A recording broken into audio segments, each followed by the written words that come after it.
Assalaamu calaykum saaxiibayaal kusoo dhawaada caawiya ciyaaraha ugu horeyn waxaan ku bilaabi doonaa Liverpool ayaa diiradda saaratay daayarkan ee u ciyaara Real Sociedad in qadkeeda dhexe ee ku xoojisato ay doonaysaa marka Liverpool waxa lagu canaantay ahayd maxaa suuq u gali weyseen oo ciyaartooy oo soo qaadan weyseen ma waxaad doonaysaa macnaha seasonka 2024-2025 in macnaha aad ka caajistaan oo lidinku dhaho ciyaartooy maydan soo qaadanin marka Liverpool ayaa Martin Zubamendi ay ka soo qaadani doontaa Real Sociedad. Dhanka kale haddaan u wareegsado Manchester City ayaa iska fasaxaysa Julian Alvarez. Haddii Julian Alvarez iska fasaxdo dooqeeda macnaha number 9 weerarka ka ciyaara maxaa xal u ah leh waxa xal u ah oo u jooga Erling Haaland, Phil Foden, Jeremy Doku, Jack Grealish, Isavino iyo Oscar Bob ayaa u jooga marka way dhisan tahay waay dhanka kale De Bruyne ayaa tintii soo bedelay xilli ciyaareedkii hore qaabkii hore uu soo jartay waxay ahayd qaabkii lagu yaqaanay Grealish mar Grealish uu iska dhigo iyo mar oo dhanka Haaland camal macnaha uu u jarto marka Pep Guardiola ayaa ninkan waa soo faraxsan oo macnaha waxbadka gali uu dheh Arnew timaa qaabkaad u xiratay macnaha sida Haaland camal ka dhigatay new war iga sii maxaa ka jira camal marka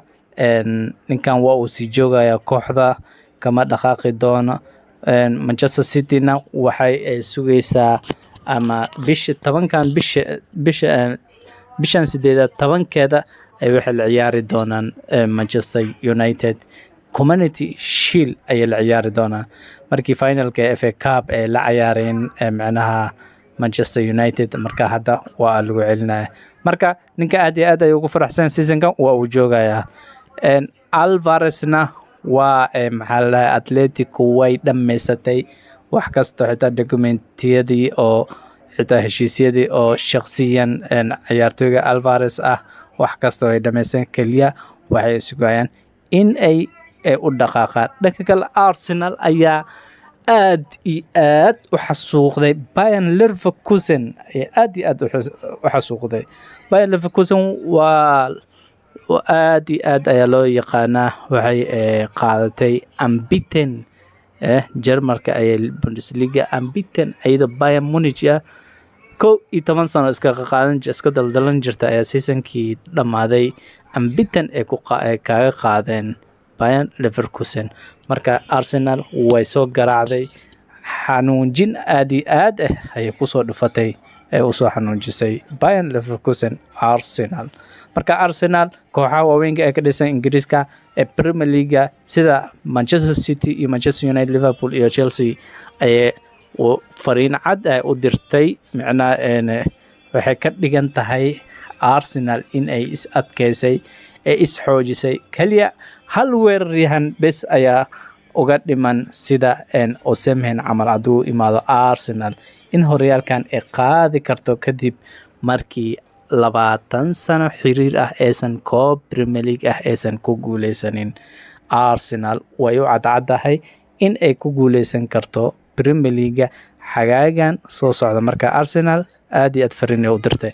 dhan kale Chelsea haddii oo Julian Alvarez uu imaado Atletico Madrid ninka lagu magacaabo Samorodian ayaa Chelsea u imaanayo Chelsea waxa weeyaan ciyaartooy fara badan ay soo iibsatay xagaagan balse maxaa ku dhacay Real Madrid ayaa 2-1 ku soo garaacday xili Vinicius Junior uu dhiibay gool caawin aad iyo aad u khatarsan Ibrahim Diaz dhan kale Barcelona ayaa qarka u saarneed in ay la soo wareegato Dani Olmo marka Dani Olmo waa Barcelona way isdhistay way isxoojisay marka kooxahan kale weli wax suuqa sida Liverpool kali ayaa ka dhinay marka sida Manchester United ilaa hadda way ku jirtaa wayna ku howlan tahay marka Barcelona way isxoojisay way isdhistay marka waxay iska bareejeynaysaa Real Madrid oo Mbappe ee la soo wareegtay ee la soo saxiixatay waa ciyaartooy muhiim u ah marka waa kay dhanka kale Atletico Madrid ayaa qaadanaysa wayna qaadatay saxiixa Gallagher maadaama uu ninkan kale uu u imaaday Samorodian marka Gallagher waa uu aadi karaa Atletico Madrid. dhan kale Manchester United ayaa xiiseynaysa De Jong waa Manchester United oo aad iyo aad uga fiirsanaysa inay soo qaadato markaan. dhan kale Manchester United ilaa hadda way ay ku howlan tahay way macna u dhaqaaqi doontaa la wareegida labada difaac Mazraoui iyo De Ligt marka haddii uu macna uu ka baxo Aaron Wan-Bissaka kaliya ayay u xiran yihiin labadaas waxay rabaan in ay Manchester United ay ku biiraan De Ligt iyo Mazraoui. Manchester United walow Manuel Ugarte oo macnaha dabajiitan oo ka imaaday in macnaha loan ay ku qaataan kadibna buy option ay noqoto laakiin Manchester United way ka cagajiitay. Waa saaxiibada